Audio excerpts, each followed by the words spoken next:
2026 માં કોઈ પર ભરોસો કરવા જેવો છે નહીં. હું છું આ સુરતમાં એમ્બ્રોઇડરીના મશીન ચાલુ કર્યા હતા. હા. 1.5 મહિનામાં બધા વેપારી ઉઠી ગયા. અત્યારે મારે એમ્બ્રોઇડરીના મશીનના લાઇટ બિલ ના ઘટે છે.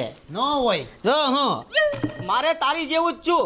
મેં હીરાની ઘંટીઓ ચાલુ કરી હતી. કારીગરો હીરા તો લઈ ગયા પણ ઘંટીઓ લઈ ગયા. હજી મારા બેટા મારા હાથમાં નથી આવ્યા. એ કોઈના ઘરમાં અત્યારે 5 રૂપિયા નથી.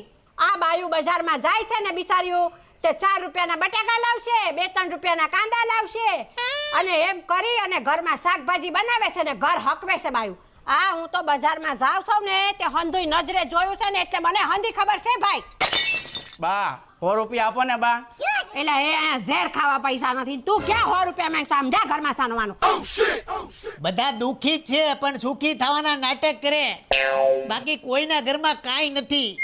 અત્યારે કોઈના ધંધા હાલતા જ નથી.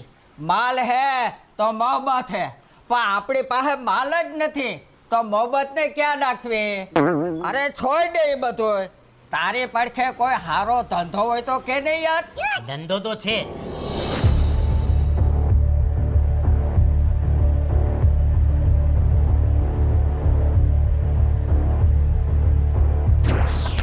પેલો ફોન કોને કરું? દીનો હતા ને. બાબુલાલને કર. શૈલેષને કર. અરે અશોકને કરું. અશોકભાઈ ને એની પાસે માલ ઝાઝો છે.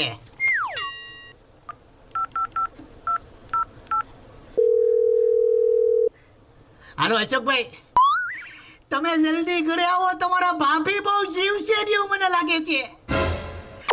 એક્સિડન્ટ છું, આવો જલ્દી. અશોકભાઈ, સમાજના આગેવાન તરીકે તમારે અત્યારે અહીંયા રહેવું જોઈએ. ભાભીના છેલ્લા શબ્દમાં તમારું જ નામ છે. શું કરે છે? તમે જલ્દી પોગો. ભાભી ભાભી